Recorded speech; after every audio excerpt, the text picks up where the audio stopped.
इतिहास में वीरता, शौर्य, त्याग, पराक्रम और दृढ़ प्रण के लिए प्रसिद्ध, जो कभी शत्रु के सामने झुका नहीं। मेवाड़ सिसोदिया राजवंश के वीर शिरोमणि महाराणा प्रताप। प्रताप का जन्म मेवाड़ के कुंभलगढ़ में स्थित बादल महल में 9 मई 1540 महाराणा उदय सिंह और माता जवंता बाई, जिनको राजस्थान की जीजाबाई के नाम से प्रसिद्ध, के घर जन्मे। प्रताप का बचपन अधिक भील समुदाय के साथ बिता और भीलों के साथ वे युद्ध कला सीखते। भील अपने पुत्र को कीका कहकर पुकारते थे, इसलिए प्रताप को भी कीका कहकर पुकारते। प्रताप लोहार जाति के साथ भी खेलते और खेल खेल में उनसे हथियार बनाना भी सीख लिया। सभी समुदायों में प्रताप का वर्चस्व था। धीरे धीरे प्रताप की उम्र बढ़ती गई और सारी युद्ध कला सीखे। भविष्य में महाराणा के रूप में देखा जाने लगा।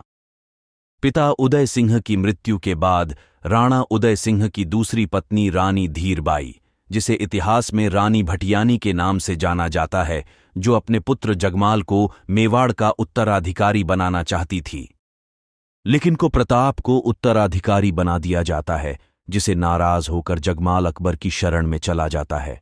प्रताप का राज्य अभिषेक 28 फरवरी 1572 को मेवाड़ के गोगुंदा में स्थित महादेव बावड़ी के स्थान पर हुआ, लेकिन विधि विधान से राणा प्रताप का द्वितीय राज्य अभिषेक कुछ दिन बाद 1572 ईस्वी में ही कुंभलगढ़ दुर्ग में हुआ।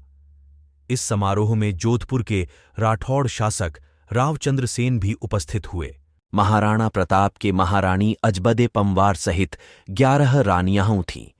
उनसे पुत्र अमर सिंह सहित 17 पुत्र थे। महाराणा प्रताप के शासन में सबसे रोचक तथ्य यह था कि मुगल सम्राट अकबर बिना युद्ध के प्रताप को अपने अधीन लाना चाहता था। इसीलिए अकबर ने राणा प्रताप को समझाने 4 राजदूत भेजे। सर्वप्रथम 1572 ईस्वी में ही जलाल खान को भेजा, दूसरी बार 1573 में मानसिंह को भेजा, लेकिन राणा प्रताप ने मानसिंह से मुलाकात के लिए अपने पुत्र अमर सिंह को भेजा। अमर सिंह और मानसिंह की मुलाकात मेवाड़ के उदयसागर झील की पाल पर होती है। इस मुलाकात के समय मानसिंह अमर सिंह को अकबर की भेंट स्वरूप हाथी राम प्रसाद को देने को कहते हैं। तीसरी बार सितंबर 1573 ईस्वी में अकबर भगवंत दास को भेजता है। चौथी बार दिसंबर 1573 में राजा टोडरमल को भेजा, लेकिन राणा प्रताप ने चारों को निराश किया। इसी तरह राणा प्रताप ने मुगलों की अधीनता स्वीकार करने से मना कर दिया। 18 जून 1576 को वह भयंकर दिन आ ही गया। मुगलों और मेवाड़ की सेना के बीच युद्ध हुआ। मेवाड़ की सेना का नेतृत्व महाराणा प्रताप स्वयं ने किया। भील सेना के सरदार पानरवा के ठाकुर राणा पुंजा ने किया।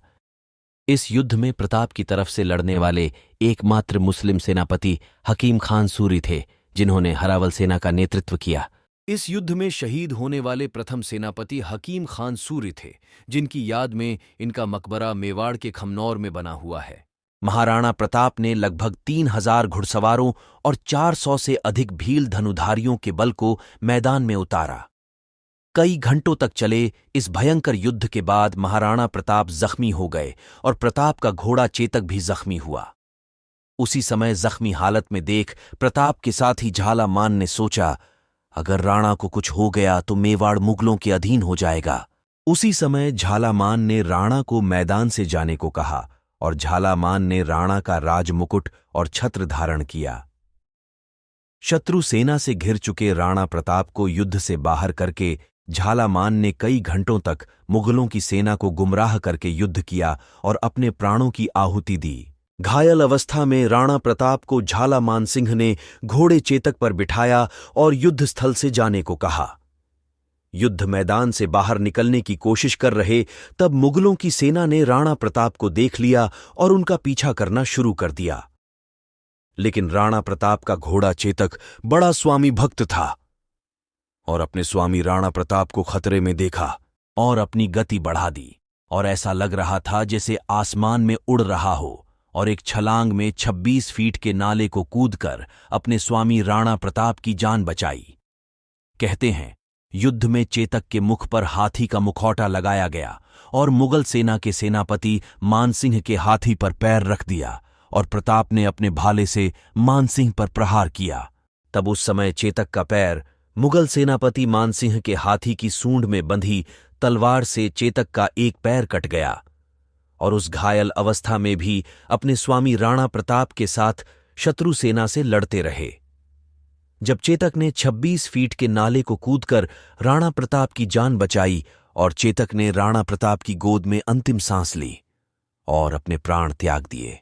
इसी बीच बलिचा गांव में राणा प्रताप के भाई शक्ति सिंह राणा से क्षमा याचना मांगते हैं और राणा के चरणों में झुक जाते हैं। राणा के क्षमा करने के बाद राणा प्रताप और शक्ति सिंह दोनों मिलकर वीर योद्धा चेतक का दाह संस्कार किया। उसी समय शक्ति सिंह ने अपना घोड़ा एटक राणा प्रताप को दिया। इस युद्ध में राणा प्रताप विजय होते हैं। यह युद्ध महाराणा प्रताप को सर्वश्रेष्ठ राजपूत राजा, उनकी बहादुरी, पराक्रम और त्याग के लिए जाना गया। उन्हें हिंदू शिरोमणि कहा गया। यह युद्ध केवल एक दिन चला, लेकिन कई हजारों सैनिक मारे गए।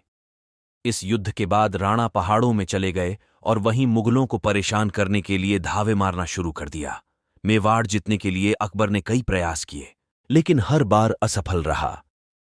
इस युद्ध में झालामान, जिन्हें झाला बिदा भी कहा जाता है, उनके अलावा रामदास, मेड़तिया, नारायण दास और राम सिंह तंवर, जो अपने 3 पुत्रों के साथ राणा प्रताप की सहायता के लिए आए और युद्ध में वीर गति को प्राप्त हुए।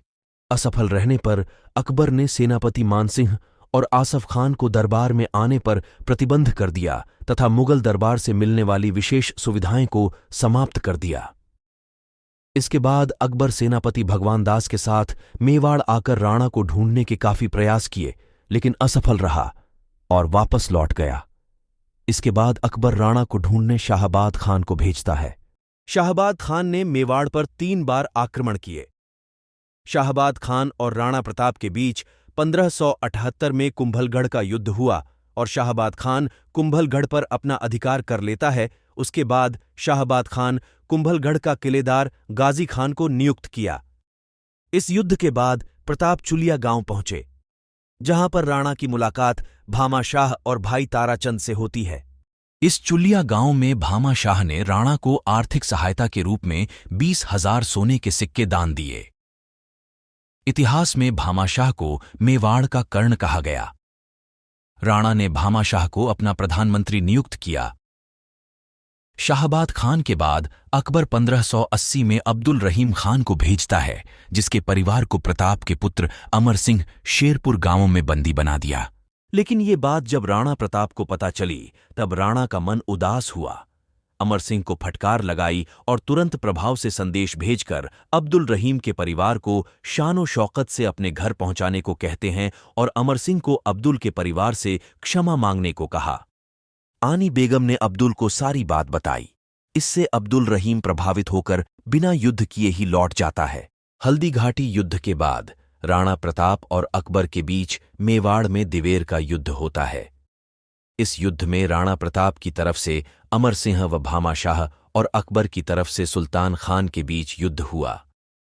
यह युद्ध प्रताप ने पूरी रणनीति के साथ युद्ध किया और विजय हुए। यह युद्ध राणा प्रताप ने विजयदशमी के दिन जीता। इतिहास में इस युद्ध को मेवाड़ का मैराथन कहा गया और इस युद्ध को प्रताप के गौरव का प्रतीक कहा। दिवेर विजय के बाद प्रताप का अगला आक्रमण 1983 में कुंभलगढ़ पर हुआ, जिसमें राणा प्रताप ने यह किला मुगलों से हासिल किया। कुंभलगढ़ हासिल करने के बाद 1585 में लुणा छावड़िया को पराजित कर प्रताप मेवाड़ की नई राजधानी बनाते। चावंड, जो राणा प्रताप की आपातकालीन राजधानी कहलाई, धीरे धीरे अकबर का साहस टूटता गया और 1586 से 1596 तक अकबर ने कोई युद्ध नहीं किया। प्रताप के इतिहास में यह समय अघोषित शांति संधि का समय कहलाया। इस समय राणा जी अपने राज्य के सुख सुविधा में व्यस्त हो गए। 19 जनवरी 1597 राणा प्रताप की मृत्यु हो गई। एक सच्चे राजपूत, शूरवीर, देशभक्त, योद्धा, मातृभूमि के रखवाले के रूप में महाराणा प्रताप दुनिया में सदैव के लिए अमर हो गए। महाराणा प्रताप की मृत्यु पर अकबर को बहुत ही दुख हुआ, क्योंकि हृदय से वो महाराणा प्रताप के गुणों का प्रशंसक था और अकबर जानता था कि महाराणा प्रताप जैसा वीर कोई नहीं है इस धरती पर, ना ही कोई होगा। राणा प्रताप की मृत्यु छावंड के पास बांडोली गांवों में हुई और वहीं अंतिम संस्कार हुआ। महाराणा प्रताप का नाम राजपूताने के इतिहास में सबसे अधिक सम्मानीय और गौरवान्वित है।